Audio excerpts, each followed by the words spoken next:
Guys, welcome back to my channel English with Chitra Sharma, and the another name of the channel is Vardhan Classes. Here you can get videos related to English literature and the other subjects. Today I am discussing about William Wordsworth, part 2. I have uploaded a video on William Wordsworth about key facts. Now I am uploading about his works. Okay, his works, important works which are so important. Okay, I will discuss it one by one. First important work is, the first work is, which work? The prelude. The prelude. Prelude. The prelude is the first work of which, it is not the first work. Okay, it, I am describing it the first because it's so important. It is the autobiography of William Wordsworth. Okay, it is an autobiography. Okay, autobiography, biographical poem. Okay, next autobiographical poem है। उसके बाद हम इसको क्या कहेंगे? Firstly it published in 13 book में publish हुई थी। एंड लेटर बाद में कितनी में हुई थी? ये 14 बुक में। ओके, बाद में कितनी? 14 में। पहले ये 13 बुक में थी, बाद में ये 14 बुक में हुई थी। और ये कब स्टार्ट हुई थी? इट स्टार्टेड कब शुरू की थी उन्होंने? 17, जब रोमांटिक केस की स्टार्टिंग हुई थी। ओके, ये देखो स्टार्ट हो गई थी इस एज में, 1798 टू 1799। और कब तक चली थी ये? टिल 1805 तब तक चली थी। ओके, ये इस टाइम तक हुई थी। और ये देख लो पब्लिश हुई थी 1850 में। ये हम बाद में डिस्कस करेंगे। देखो इतने टाइम तक ये क्या हो गई थी? ये स्टार्टिंग हो गई थी। उसको जो वर्ड्सवर्थ थे उसको क्या चाहते थे? इनको क्या क्या चाहते थे? वर्ड्सवर्थ इनको एक द रिक्लूज प्लान किया था। वर्ड्सवर्थ ने एक प्लानिंग की थी। वर्ड्सवर्थ वांटेड, क्या चाहते थे? Wanted to make it as an introduction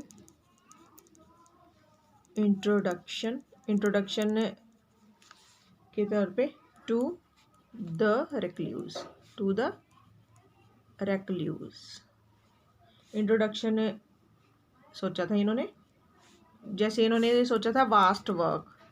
okay, vast work के बारे में सोचा था। ये वास्ट वर्क प्लान किया गया था, बट वास्ट वर्क प्लान्ड था, ये प्लान्ड, बट क्या हुआ? Never completed. Okay, never completed, पर कंप्लीट नहीं हुआ।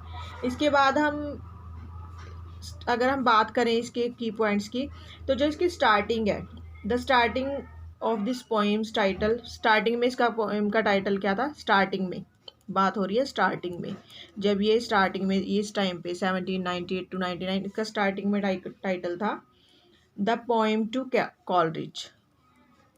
The poem to Coleridge. Okay, ये इसका स्टार्टिंग का था। उसके बाद इन्होंने क्या किया? लेटर फिर इन्होंने इसका नाम ये रखा था the poem to Coleridge starting में। उसके बाद क्या हुआ? एसटी जो कॉलरिज थे, एसटी कॉलरिज ने इसको क्या किया? इस पोएम को एसटी कॉलरिज ने क्या कहा था? इस पोएम को ग्रोथ एंड रेवोल्यूशन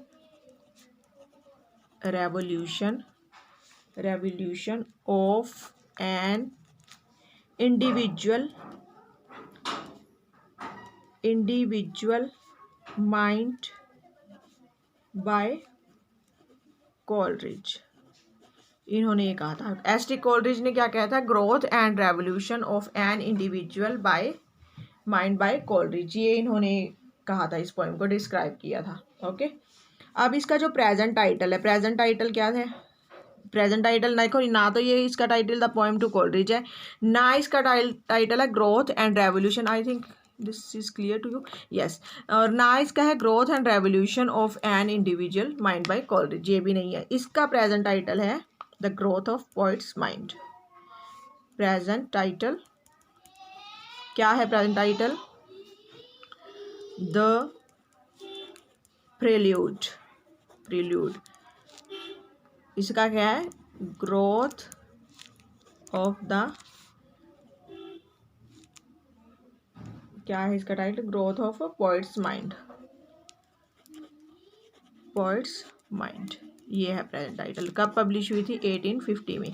किसने दिया था ये टाइटल और ये किसने सब कुछ किया था? ये किया था मैरी वर्ड्सवर्थ ने, वर्ड्सवर्थ वाइफ थी इनकी। ओके, इन्होंने ये पब्लिश करवाई थी। ओके, इन्होंने ही ये पब्लिश करवाई थी, इन्होंने ही इसको क्या दिया था? ये टाइटल दिया था, the prelude growth of the poets mind, ये इनको दिया गया था। और ये आफ्टर डेथ हुआ था पब्लिश। ये पब्लिश कब हुआ था? पब्लिश, इनकी डेथ देखो, इनकी डेथ होती है 1850 में, इनकी डेथ होती थी। डेथ के बाद पब्लिश हुआ था 1850, after the death of Coleridge Wordsworth. Okay, after the death of Wordsworth. Okay, ये इनका था। अब हम की बुक्स की बात करें तो उनकी बुक 1 है फर्स्ट। अब इनको बुक को डिस्कस करेंगे। बुक 1 में क्या है? बुक 1 देखो, मेरा मेन मकसद ये है, मेरा मकसद ये नहीं, मैं एक पॉइंट को लेकर इसको करूं डिटेल से। अब देखो, मेरा कोशिश ये है भी मैं जितना भी करवाऊँ आपके वो ज़रूरी हो, बस इंपॉर्टेंट की फैक्ट्स ये हैं। मैं दोनों, मैं 3-4 तरह से वीडियो डालती हूँ एक राइटर के। अगर विलियम वर्ड्सवर्थ है, देखो मैं आपको रिटन फॉर्म में भी नोट्स दे रही हूँ, वो भी करवा रही हूँ आपको मैं, एज जो हमारे टेक्स्ट में है, टेक्स्ट फॉर्म में है, वो भी करवा रही हूँ। और उसके बिना मैं आपको एनिमेटेड वीडियोस भी दे रही हूँ। मेरा मकसद है भी आपको जस्ट टॉपिक अच्छे से क्लियर हो जाए, और ज़्यादा से ज़्यादा चैनल के साथ आप बनिए, शेयर कीजिए। ओके, आपका, अगर आप मेरा साथ देंगे तभी ही मेरे को अच्छा रिस्पॉन्स मिलेगा, तभी ही मैं आपके लिए और ज़्यादा मेहनत करूँगी। ओके, अब हम डिस्कस करेंगे book 1 and book 2 and book 2। इसमें क्या है? इसमें इन्होंने दिया है, इन्होंने जस्ट देखो स्टार्टिंग है तो इसमें क्या देंगे, ये आप आइडिया ही लगा लो। Gives an account of his early age and school days. आप ना दिमाग लगा ही जाओ, जैसे जैसे ये चल रहे हैं। आप स्कूल डेज तक का दे दिया बुक 1, बुक 2 में। तो देखो, अपना जब ऑटोबायोग्राफी है तो नेचुरली अपना ही बताएंगे, तो उसके रिगार्डिंग ये बता रहे हैं आपको। ओके, मतलब जैसे जैसे अब अभी जब बुक 3 आएगी, उनका थोड़ा सा माइंड डेवलप होगा, अपने और एज को डिफाइन करेंगे, ऐसे इन्होंने कोशिश की है। ओके, अब देखो स्कूल के बाद कहाँ जाएंगे वो, आप ही दिमाग लगाओ। बुक 3 में, बुक 3 में स्कूल के बाद वो कहाँ गए? इन्होंने क्या बताया बुक 3 में? यूनिवर्सिटी डेज के, यूनिवर्सिटी डेज जो कहाँ थे इनके? कैम्ब्रिज में, कैम्ब्रिज। ओके, एट कैम्ब्रिज, वो बताए। अब बुक यूनिवर्सिटी के बाद कहाँ गए? कहाँ गए? उसके बाद वो गए, इन्होंने इसमें डिस्क्राइब किया गया है, डिस्क्राइब्स हाउ ही रिटर्न। देखो नेचर पोएट है ये। How return home after losing paradise. Paradise means nature. तो इसमें इन्होंने क्या कहा है? इन्होंने रिटर्न होम बताया गया। ये गए थे ना, फ्रांस वगैरह गए थे, फिर घर आ गए थे, फिर एक जगह पे सेट हो गए थे, ये डिस्क्राइब किया है। अब आ गई बुक 5। बुक फिफ्थ में इन्होंने क्या बताया है? ये इनिशियल एज बुक है। ओके, इसका टाइट ऐसे कह सकते हैं, initial age book. Starting, initials क्या होता है? Starting, initial age book, starting है ये। और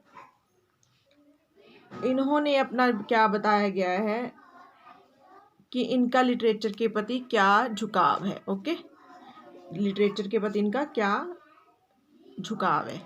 ही recount his early debt to literature, यानी लिटरेचर के प्रति इनका क्या झुकाव है ये दिखाया गया है, क्या ये कर्जा हुआ है लिटरेचर के प्रति। अब हम आ गई बुक 6 में, 5th तक हो गया। तो 6th में अब देखो 6th में आ गए, तो ये कौन सी स्टोरी, किसकी स्टोरी बता रहे हैं? अपनी कैम्ब्रिज की स्टोरी रिज्यूम कर रहे हैं।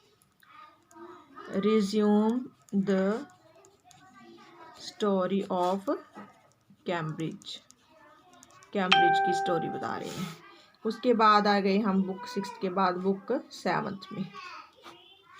बुक 7 में ये क्या कर रहे हैं, जो इनका रेजिडेंशियल पीरियड था ना, इनका रेजिडेंशियल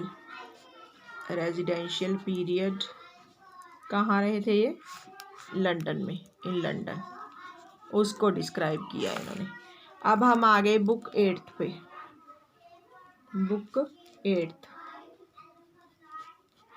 बुक 8 में इन्होंने philosophical retrospects of whole period of preparation, इन्होंने जो फिलोसॉफिकल दार्शनिकता की तरफ ही गए थे, थोड़ा सा फिलोसॉफिकल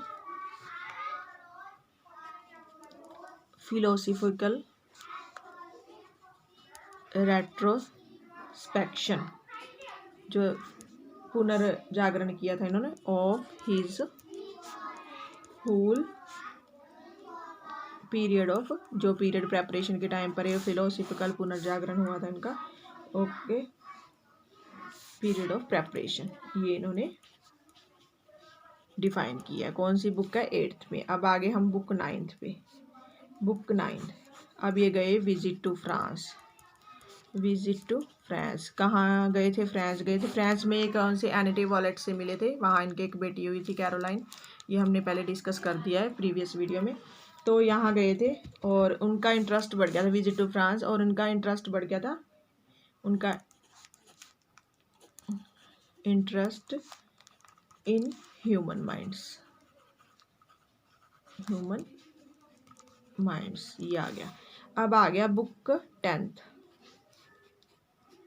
बुक 10 में इन्होंने जो मोरल क्राइसिस हो रहे थे, आपको पता है ना, फ्रेंच रेवोल्यूशन के टाइम पे गए थे, फिर फ्रांस और इंग्लैंड में युद्ध के भी हो गए थे, उसमें जो मोरल क्राइसिस हो रही है एंड डिसइल्यूजनमेंट को दिखाया है।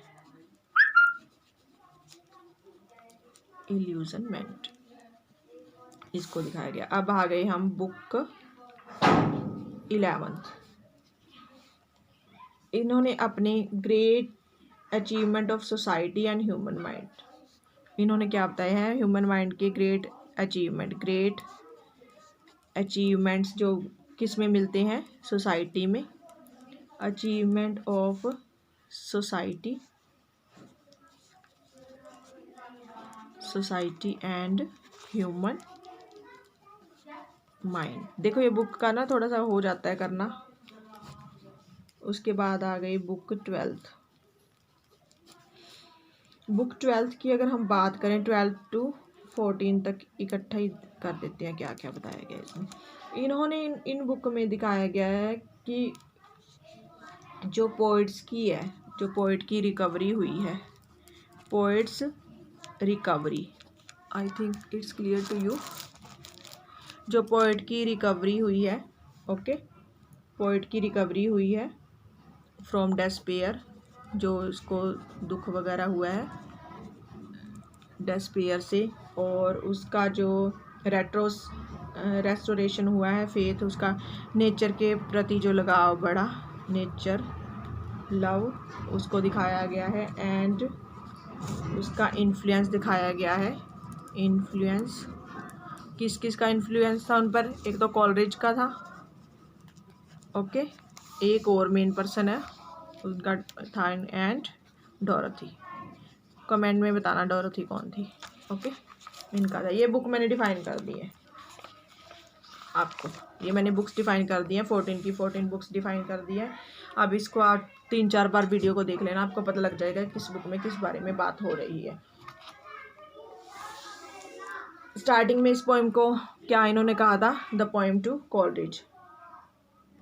ओके, और ये पब्लिश हुई थी 1850 में। ओके, मैरी हचिनसन, जो मैरी वर्ड्सवर्थ थी, वाइफ थी उनकी, उनने। और एक ये बात यह है, इन 1807 में ना, 1807 में भी ये पब्लिश हुई थी। ओके, पब्लिश हुई थी विद 7 कैंटोज। कितने कैंटोज में? विद 7 है तो 7 कैंटोज, ये ध्यान रखना। 7 कैंटोज में पब्लिश हुई थी। अब हम प्रिल्यूड के बारे में, आई थिंक इतना बहुत है जो मेन इम्पोर्टेंट था। उसके बाद हम इनकी अनदर पोएम्स हैं, उनके बारे में भी डिस्कस करेंगे। ये जस्ट प्रिल्यूड के बारे में ही इतनी ही वीडियो काफ़ी है। उसके बाद मैं इनकी छोटी छोटी हैं जो दूसरी, उनको मैं डिस्कस करूँगी।